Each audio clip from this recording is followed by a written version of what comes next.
Welcome, my friends, to the fascinating world of the Great Emu War of Australia. Today, we're going to explore one of the most bizarre and intriguing events in history, and I promise you won't be disappointed. Now, you might be wondering, why on earth are we talking about emus? Well, let me tell you, this story is nothing short of epic. It's a tale of war, of man versus nature, of political intrigue. And it all took place in the vast and rugged Australian outback. The Great Emu War of Australia is a story that deserves attention. Not just because it's funny or strange, but because it's a fascinating glimpse into the history and culture of Australia. It's a time capsule of a bygone era, a window into a world that's very different from our own. Before we dive into the nitty-gritty of the story, let's take a step back and look at the historical context. In the early 20th century, Australia was still a relatively young nation. The country was still grappling with its identity, and the government was eager to assert its authority and control over the vast and untamed landscape. And that's where the emus come in. These massive, flightless birds were causing havoc on farms and grazing lands, and farmers were up in arms. So the government decided to take action and declared war on the emus. Now, I don't want to spoil the story for you, but let's just say that things didn't quite go according to plan. The emus were more than a match for the Australian army, and the whole thing turned into a farce. But don't worry, we'll get into all the juicy details in just a minute. For now, let me give you a quick overview of what you can expect from this video.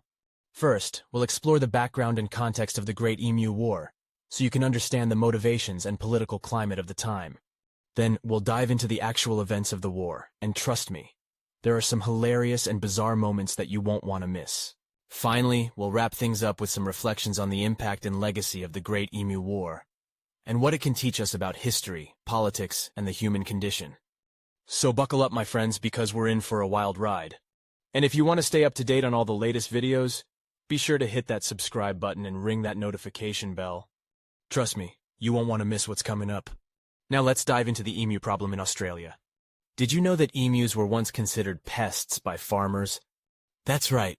These flightless birds would roam freely and cause damage to crops, leaving farmers frustrated and struggling to make a living.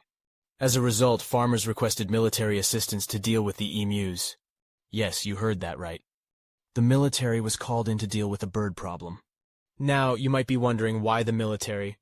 Well, the farmers believed that the military had the necessary firepower to take down these pesky birds. And so soldiers were sent to deal with the emus. However, things didn't go as planned. The emus were incredibly fast and agile, making them difficult targets for the soldiers. Despite their best efforts, the emus continued to evade capture, and the soldiers were left empty-handed. But wait, it gets even more interesting.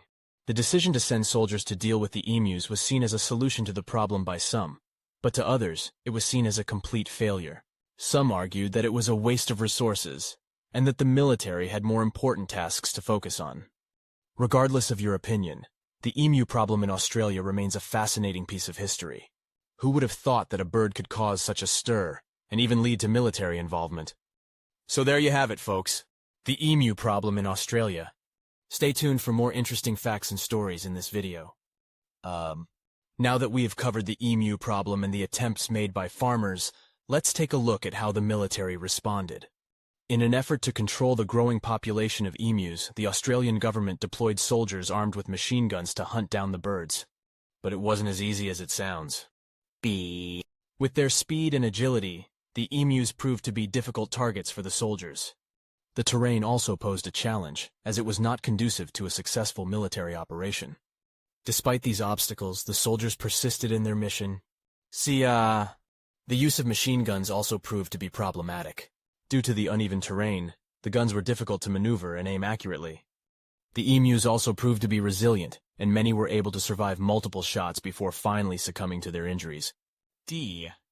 Despite their best efforts, the military operation was ultimately deemed a failure. The emus continued to roam freely, and the population continued to grow.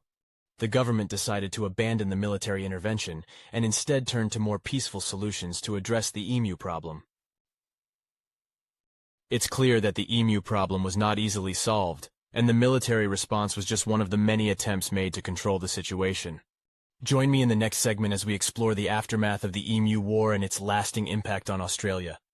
Now let's talk about the aftermath of the Great Emu War.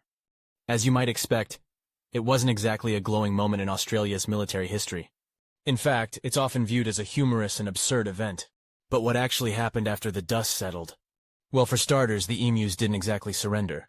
They continued to be a problem for farmers, and the government had to come up with new strategies to control their population. The failed military operation also drew criticism from other countries, who saw it as a sign of Australia's ineptitude. But despite its shortcomings, the Great Emu War has become a bit of a legend in Australian culture. It's often referenced in pop culture, and even celebrated in some parts of the country. Why?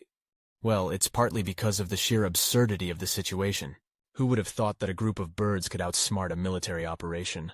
But there's also something to be said for the way Australians have embraced the event as a sort of cultural touchstone. It's a reminder that even in the face of failure, there's always a way to find humor and joy in difficult situations. So what can we learn from the Great Emu War? For one, it's a cautionary tale about the dangers of underestimating your opponent. But it's also a reminder that sometimes, even the best-laid plans can go awry. And when they do, it's important to keep a sense of humor and perspective. In many ways, the lessons of the Great Emu War are just as relevant today as they were nearly a century ago.